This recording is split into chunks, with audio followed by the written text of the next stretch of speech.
Él siempre, cuando quería hablar cosas de la eternidad relacionadas con el reino, los que habían de entrar y de los que no habían de entrar, siempre usaba parábolas y enseñanzas. El reino de los cielos es semejante a, y habla de muchas situaciones, y en este caso es la parábola de las 10 vírgenes. La parábola de las 10 vírgenes. Él compara allí a la salvación, a la venida del Señor, inclusive de pronto al momento que nos toque partir con Él, que no esté la puerta cerrada, que no nos encuentre la puerta, nuestra ida a la eternidad con la puerta cerrada, porque Él habla allí de las vírgenes sensatas. Él habla de las vírgenes insensatas. Y nos da allí una gloriosa enseñanza acerca de la conducta que yo debo tener relacionada con el Señor. Porque es una relación personal. Es una relación personal. Cuando hablamos de insensatez, porque en esa parábola se habla de eso, de las vírgenes sensatas e insensatas. Cuando hablan de vírgenes, está hablando de su pureza, de la pureza de la iglesia. Pero noten que la Biblia muestra que la mitad de ellas se quedaron dormidas. La mitad de las vírgenes se quedaron dormidas. Aparentemente la condición espiritual de las vírgenes eran igual, pero no estaban igual. Él da casi un porcentaje de la mitad que se durmió. Cuando hablamos de insensatez espiritual, es sinónimo de una conducta de pronto negligente espiritualmente hablando en cuanto a la oración, en cuanto a la búsqueda de Dios, en cuanto a la lectura, en cuanto a nuestra relación personal con Él. De pronto es una conducta negligente, puede decirse irresponsable porque tiene que ver con mi eternidad. Para los que creemos en la eternidad, tiene que ver con mi vida después de mi vida. De pronto puede ser una conducta irracional que puede tomarse frente a esa relación con Cristo. En esta parábola de las 10 vírgenes, Él, para que podamos nosotros, mire lo importante de entender los contextos históricos. La Biblia es un libro de enseñanza hebrea y judía, y el Señor dio muchas aplicaciones, como esta parábola de las 10 vírgenes, con un matrimonio. Y para poder entender esta parábola necesitamos mirar la historia, cómo era un matrimonio judío. No es lo mismo que el nuestro. Ellos tenían allí ciertas situaciones especiales. El esposo se espera con ansiedad. Aquí esperan es la novia. Aquí esperan es la novia que llegue a la iglesia. Allá es el esposo, todas las damas de honor, que son las 10 vírgenes, están con sus antorchas encendidas. El maestro de la ceremonia va a gritar cuando él aparezca.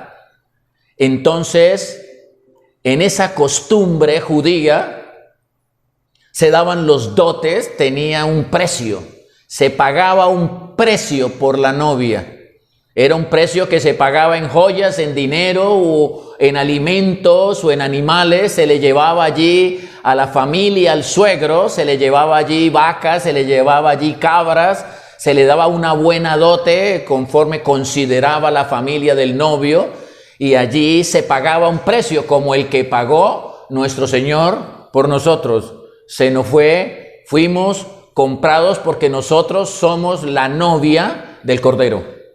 Según la palabra de Dios, hay un matrimonio que está por suceder y va a haber una gran fiesta, como lo muestra la Biblia. Él lo habló en toda su palabra, que se llaman las bodas del Cordero, donde el Cordero es el esposo y nosotros somos la novia. Él ya pagó los dotes, Él ya pagó el precio. Falta que venga por su novia, y allí es donde en horas de la noche, casi siempre en horas de la noche, venía el novio después de pagar los dotes a buscar a la Virgen, y se preparaba también algo que llamaban el tálamo, que era un lugar donde se iba a tener la relación mientras estaba la fiesta. En el tálamo era un lugar, un lecho, un lugar preciosamente arreglado, donde se iba a comprobar la virginidad de esta niña, y si no llegase a haber virginidad en plena fiesta, también se la devolvían al papá. O sea, no es como acá. Hoy día ya no se exige virginidad, hoy eso es muy común, las personas se van a vivir, no, es todo completamente diferente. Es más o menos lo que estamos mostrando para poder entender lo que va a mostrar la palabra. Las fiestas aquí duran un día. La fiesta judía duraba una semana completa de danzas, comida, fiesta, una semana. El matrimonio era estimado como algo preciosísimo. Y las damas de honor, que en este caso eran las 10 vírgenes, 10 señoritas escogidas especialmente, y como requisito, escúchelo, como requisito obligatorio debía llevar sus lámparas encendidas. Ese era un requisito, porque esas niñas tenían que estar muy pendientes cuando apareciese el esposo, y tenían que tener las lámparas listas para poderlas incluir en el cortejo. Pues en ese tiempo se hablaban de lámparas, pero casi segura que no tenían vidrio. No son esas lámparas de caperuza ni esas lamparitas. Hablaban de lámpara, pero cuando uno mira el contexto histórico, era prácticamente algo que contenía aceite con una antorcha. No había vidrio en ese tiempo, era como prácticamente una antorcha con una reserva allí. Ellas debían estar muy atentas al clamor del líder nupcial, porque él decía esa palabra: ¡viene el esposo! Esa era la palabra que gritaban. El esposo debidamente arreglado, debidamente ataviado, gritaba: ¡viene el esposo! ¡Salgan a recibirlo! Y entonces salían las niñas, las 10 vírgenes, las damas de honor, con sus antorchas iluminando ese camino. Y cuando entraban a la casa, por cuestión de seguridad y evitar delincuentes y personas poco gratas o personas no invitadas, la fiesta se celebraba con la puerta cerrada. Se hacía de noche. Aquí llegó a medianoche y se cerraba la puerta, y el que quedó afuera, quedó afuera. Porque en ese momento había también situaciones difíciles también. Cuando miramos la parábola en el capítulo de Mateo, capítulo 25, en el verso 1, allí están las 10 vírgenes. Y dice que entonces el reino de los cielos, la entrada a su reino, el ser otorgada amplia y generosa entrada a su reino, dice que es muy parecido o se asemeja a un matrimonio judío, y a 10 vírgenes que, tomando sus lámparas, salieron a recibir al esposo. 25:2. 5 de ellas, mire el detalle que da el Señor de la iglesia cuando Él vuelva. Cuando yo vuelva, 5 de mis vírgenes estarán prudentes, estarán orando, estarán creciendo. estarán preparadas, estarán sintonizadas espiritualmente, llenas de mi presencia.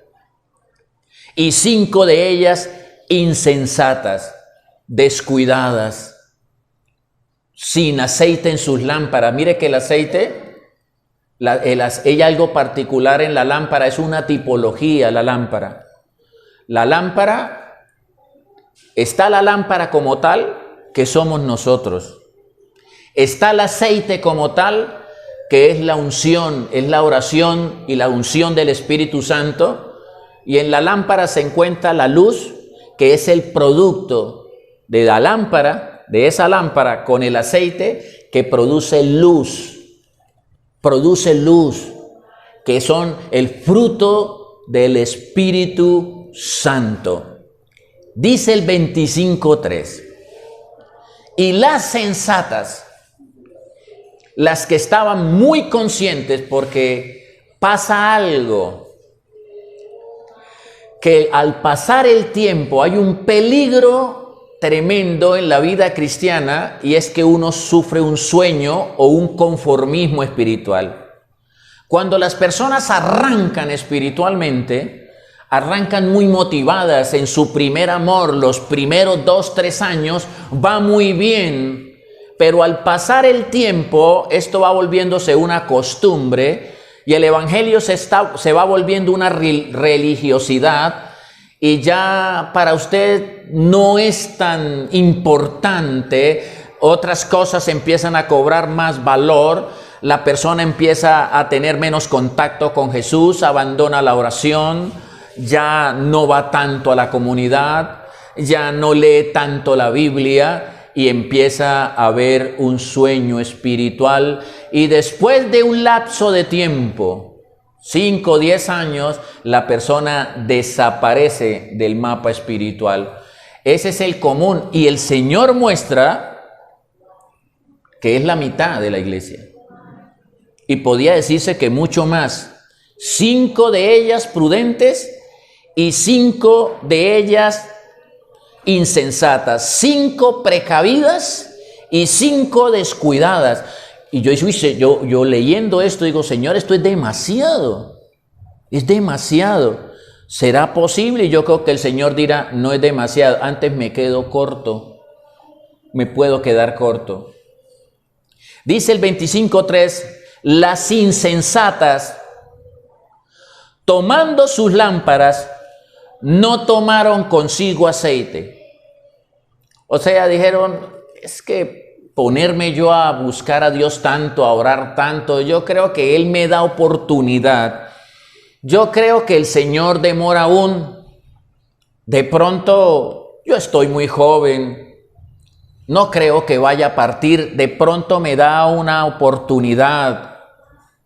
Y ellas no tomaron aceite, descuidaron su vida espiritual con el Señor.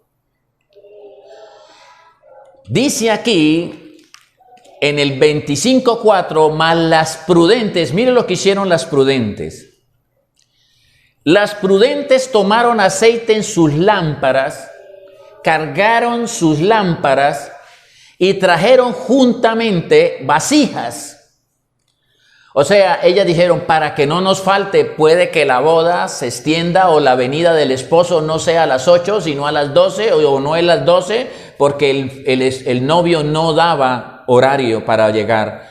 El novio podía llegar a la 1 de la mañana como a las 3 de la mañana, entonces había que tener un aceite suficiente, no solamente en su lámpara, sino también en una vasija extra. Tener aceite extra. O sea, una relación más abundante de lo que el común de los hermanos de la iglesia. Los hermanos de la iglesia oran 5 minutos. Yo voy a orar un poquito más. Yo voy a hablar un poco más con Dios. Yo me voy a meter un poco más en su presencia. Yo quiero conocerlo más. No quiero tener una relación pasajera. Yo quiero tener una reserva de aceite en mi vida. Yo quiero tener una relación con Dios mucho más seria. Era lo que quiere decir esto. En el 5 dice que el esposo se tardó. El esposo se tardó. Porque dicen que Cristo viene, Cristo viene, Cristo viene. Ya van más de 2000 años y no viene. O la persona conoció a Jesucristo en la juventud, hoy puede tener 20, 30 o 40 años y usted va a notar que la vida espiritual no es la misma. Cuando pasan los años, y yo conocí el Evangelio en el 84 más o menos, en el 1984. Para yo encontrarme una persona de esos tiempos enchufada en Cristo, no la encuentro. Es muy raro encontrar a una persona que esté enchufada espiritualmente, porque muchos dicen, sí, pastor, eso sí, el primer amor, después uno se enfría. Mire, el hermanito está contento, está feliz, está entregado, está consagrado, pero espere que pasen 5 años, espere que pase 10 años, eso sucede lo mismo, todos nos enfriamos, todos nos descarriamos. ¿Será posible?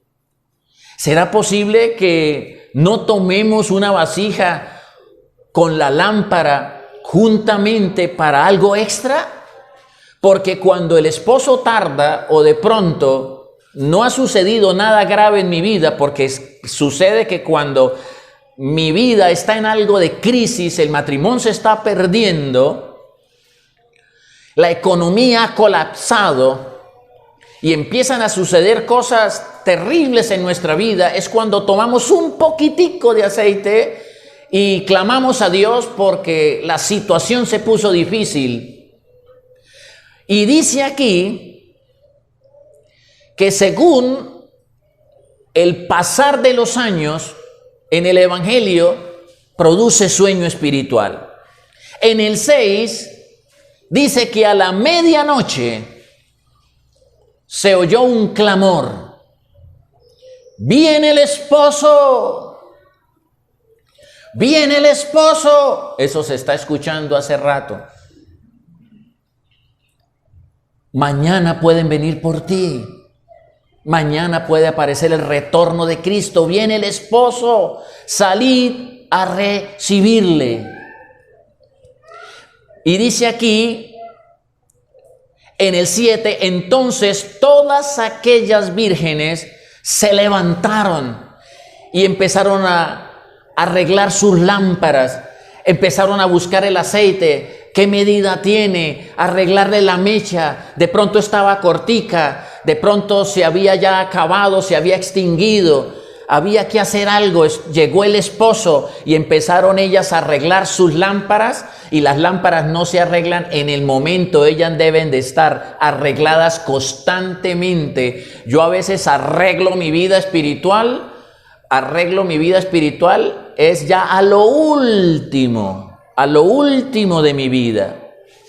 Y dice el 8, y las insensatas dijeron a las prudentes, como no tenían aceite en sus lámparas, las insensatas le dijeron a las prudentes, a las consagradas, a las que estaban enchufadas espiritualmente, por favor, danos de vuestro aceite, regálenos aceite, porque nuestras lámparas se están apagando. Por favor, regáleme de su oración, regáleme de su consagración. Por favor, ayúdeme, ore por mí, colabóreme. ¿Cómo hago? Y hermano, esto significa que la presencia del Espíritu Santo y la salvación no es transferible. Yo no puedo decirle a Rafael, a Lucas, a Milce, por favor, sálveme, por favor, ayúdeme. Hermana Ani, por favor, colabóreme, me estoy perdiendo. Ani dirá, pues lo siento, pastor, yo no sé, mire a ver, busque a Dios. No es transferible, es mi aceite, es mi relación. Es la vida espiritual mía. Esto es muy independiente. Por favor, su aceite no es transferible, la salvación. Cada uno dará cuenta de sí. Cada uno pagará por su pecado.